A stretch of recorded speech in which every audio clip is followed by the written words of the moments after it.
how to register and apply for Crypto.com Visa card. Hello everybody, welcome back to my channel. This is me Pipan, and today I'll guide you on how you can register and apply for the Crypto.com Visa card. Well, the first step is to go ahead and download the app.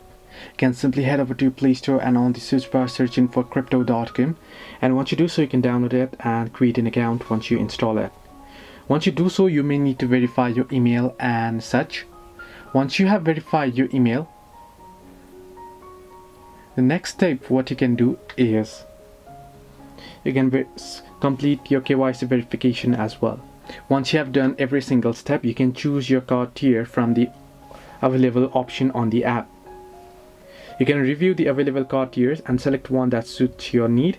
Each tier has different benefits and staking requirements. Then depending on the card tier you choose, you may need to stake a specific amount of CRO tokens in your Crypto.com account. Once your account is set up and any required staking is completed, navigate to the card section in the app and apply for your card. Then you can wait for approval. Your application will be reviewed. If approved, your card will be mailed to you. Once you receive your card, follow the instructions in the app to activate it.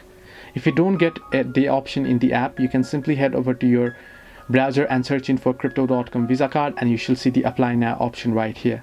Now this is basically unavailable in my region, so I won't be able to access it, but if the Crypto.com app is available in your region, you can head over to this page and go ahead and apply as well. So hope this helped you. Do like and subscribe, and do not forget to leave a comment down below if you have any further issues.